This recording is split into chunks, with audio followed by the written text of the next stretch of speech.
망설였어요. 병원에서는 외출하지 말라고 이제 그런데도 도무지 마음에 편치 않아서 그래도 짧지만 말씀을 그래도 선포하고 와야 내 마음이 편할 것 같아서 잠시 외출 나와서 오늘 여러분에게 말씀을 선포합니다.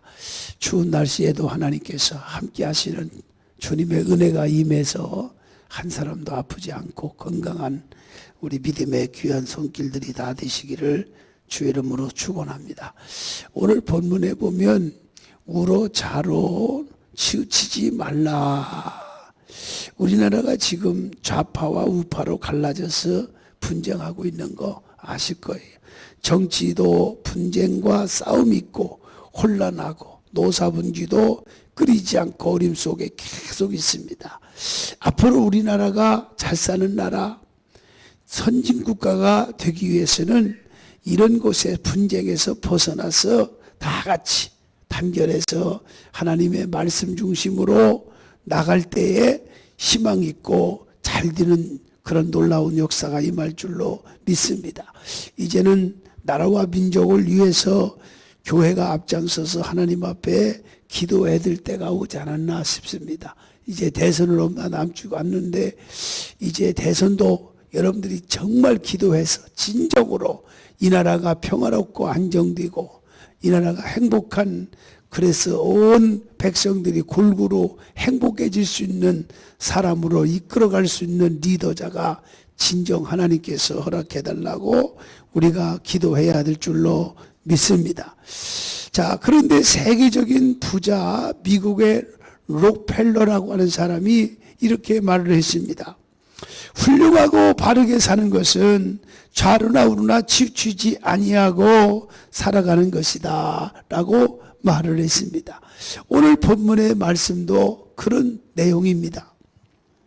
하나님께서 출애굽에서 이스라엘 백성을 이끌고 나갔던 지도자 모세가 이제 점점 나이가 많아지니까 도무지 이끌어갈 수가 없어서 이제 세상을 떠나게 되어서 새로운 지도자, 이제 여호수아라고 하는 사람을 이제 후계자로 세우게 됩니다. 여호수아가 이스라엘 백성의 지도자가 되자 이제 책임감과 적에 대한 두려움, 이런 생각 저런 생각 하다 보면 얼마나 걱정이 많이 되겠습니까? 때로는 두렵기도 하고 때로는 공포심에 젖어지기도 하는 것입니다.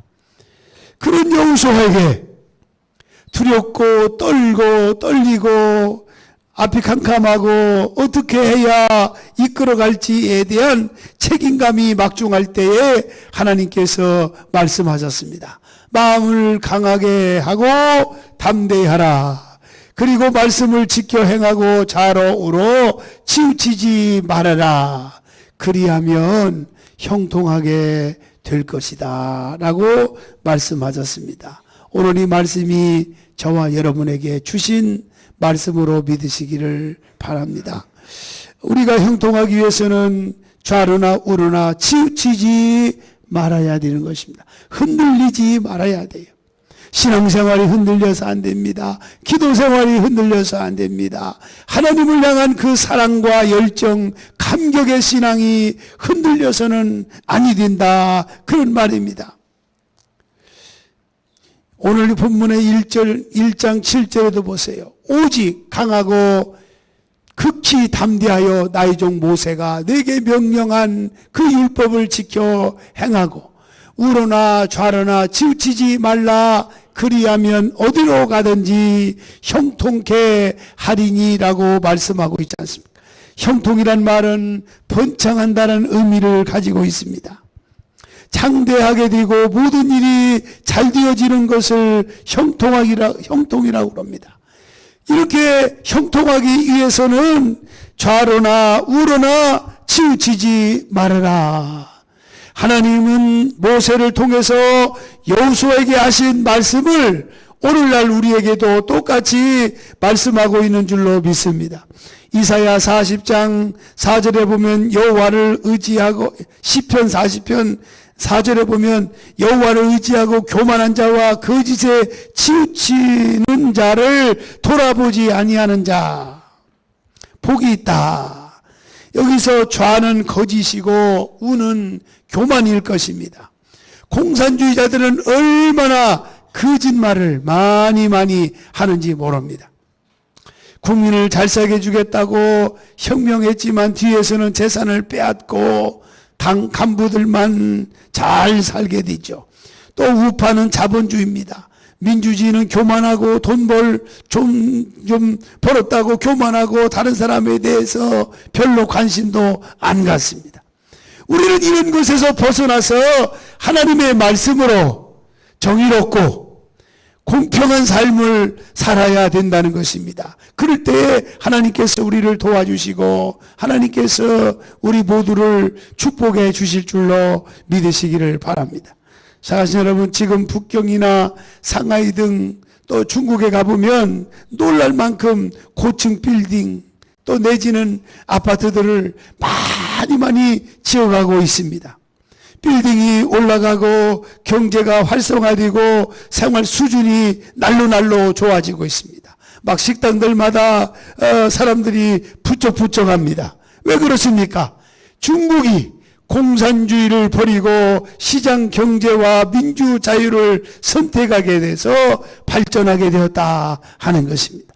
우리나라도 좌로나 우로나 치우치지 아니하고 진정 국민을 위한 정치, 나라를 위한 사랑하는 정치를 한다고 하면 형통하게 되어지는 것입니다.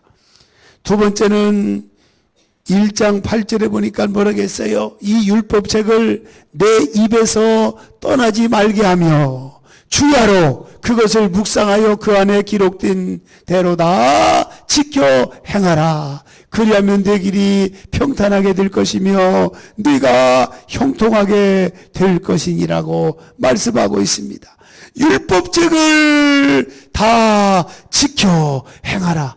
다시 말하면 하나님의 말씀대로 살자 그 말이에요. 하나님의 말씀대로 돌아가자 그 말. 하나님이 말씀하신 대로 준행하면서 살아갈 때에 형통케 되어진다고 말씀하고 있는 것입니다. 여러분, 율법책은 하나님께서 모세를 통해서 주신 오경입니다. 창세기, 출애굽기, 레위기, 민수기, 신명기라고 하는 말씀을 말하게 되도 하며 특히 시내산에서 받은 십계명과 모든 규례의 말씀을 가리키는데 이 말씀을 지키면 내 길이 평탄하게 될 것이다라고 성경은 우리에게 약속하고 있는 것입니다.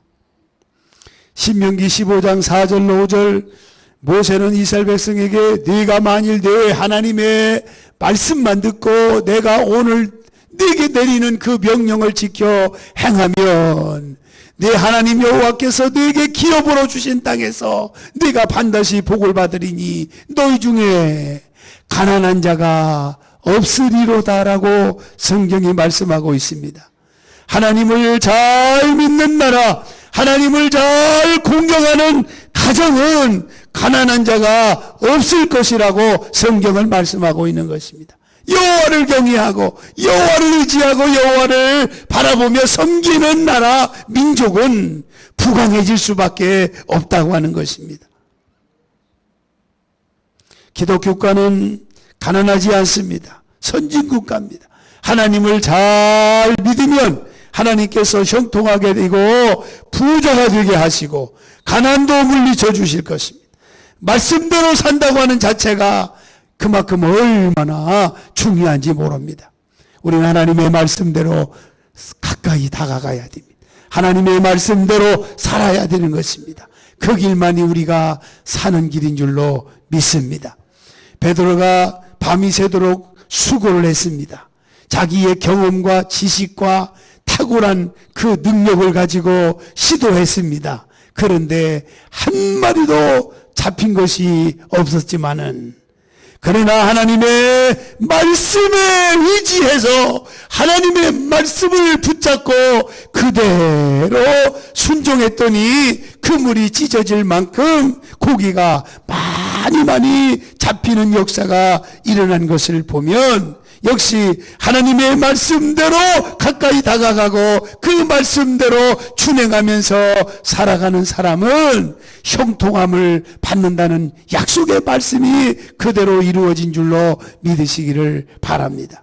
그러므로 오늘 살아가신 여러분, 율법책을 다 지켜 행하는 여러분과 제가 다 되어서 길이 평탄하게 되고 네가 형통하리라 라고 하는 그 놀라운 은혜가 여러분 가운데 임하게 되시기를 예수님의 이름으로 축원합니다.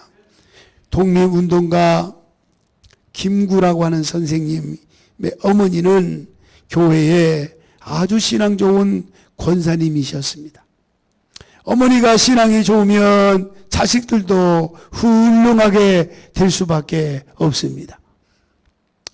저는 내 아내에게 고마운 것이 많지만 그 중에 하나를 뽑는다면 우리 자녀의 어머니가 되었다고 하는 사실. 이 어머님의 역할이 그렇게 중요하다고 하는 것입니다. 김구 선생의 어머니가 믿음이 독실해서 어린 김구에게 늘 두 가지를 강조했다고 합니다. 너는 커서도 절대로 교회를 떠나서는 안 된다. 무슨 일을 당하든지 언제나 하나님의 말씀을 생각하면서 그 하나님의 말씀에 순종하면서 살아라. 그거였습니다. 두 번째는 나라와 민족을 위해서 일하는 종이 되라. 그걸 부탁했다고 합니다. 여러분, 오늘날 정치가들을 보십시오. 국민의 종이 되어서 일하는 사람이 얼마나 됩니까? 대통령 한번 하면 수백억, 수천억 비자금을 모아놓고 부정부패가 너무나 많이 만연되어 있는 것을 볼 수 있지 않습니까? 국회의원도 마찬가지입니다. 국민을 위한 정치하는 예가 거의 없습니다. 너무너무 안타깝습니다. 나라의 종이 아니라 주인 행세를 하고 나라의 재산을 빼돌리는 사람들이 얼마나 많이 있습니까? 그런데 김구 선생님의 어머니는 나라와 민족을 위해서 일하는 종이 되라. 그리고 언제나 너는 교회를 결코 떠나지 말아라. 라고 하는 말을 건넸던 것은 김구 선생님의 훌륭한 점을 일깨워준 말씀인 줄로 믿습니다. 우리가 참으로 어떤 마음의 자세를 갖고 사느냐, 이거 중요한 것입니다. 하나님의 말씀을 듣고 그 말씀에 순종할 적에 하나님께서 그 사람을 높이 들어서 사용하시고 축복해 주시는 줄로 믿으시기를 바랍니다. 마지막으로 세 번째, 마음을 강하게 하고 담대하라. 두려워하지 말고 놀라지 말라 라고 말씀하셨어요. 오늘 여호수아 1장 9절입니다. 다 같이 한번 읽어봅시다. 내가 내게 명령한 것이 아니냐. 강하고 담대하라. 두려워하지 말며 놀라지도 말라. 내가 어디로 가든지 네 하나님 여호와가 너와 함께 하시느니라 하시니라. 할렐루야. 마음을 강하게 하시기 바랍니다.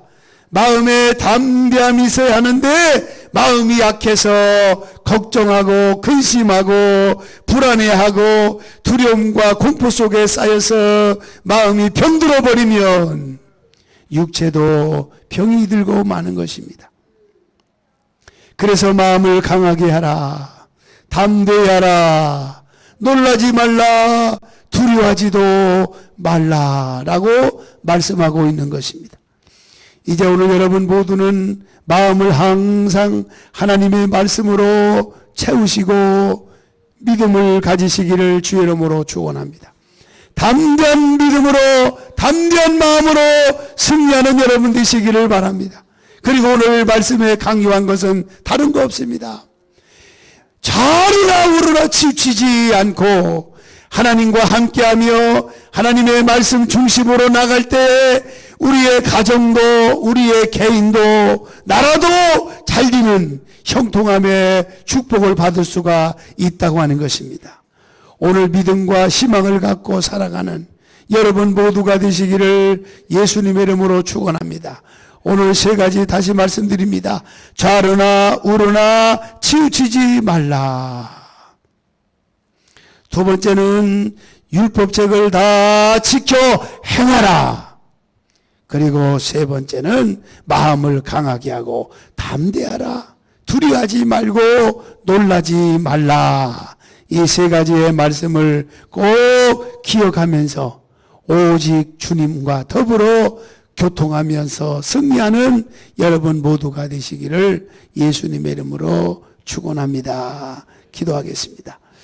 하나님 아버지, 감사와 영광을 주님 앞에 올립니다. 하나님께서 여호수아를 통해서 우리에게 말씀하셨습니다. 좌로나 우로나 치우치지 말아라. 그것만이 형통케 되는 일이라고 말씀하셨고, 하나님께서 모세를 통해서 주신 율법책을 지켜 행하면 내 길이 평탄하게 되리라고 말씀하셨고, 마음을 강하게 하고 담대하고 두려워 말고 놀라지 말라. 이렇게 하나님의 말씀으로 가득가득 채워지는 삶은 잘되고 형통할 수밖에 없다고 오늘 말씀하셨습니다. 오늘 이 세 가지의 말씀을 기억하면서 잊어버리지 말고 좌로나 우로나 치우치지 않는 우리 모두가 되게 하여 주시옵소서. 예수님의 이름으로 기도하옵나이다. 아멘.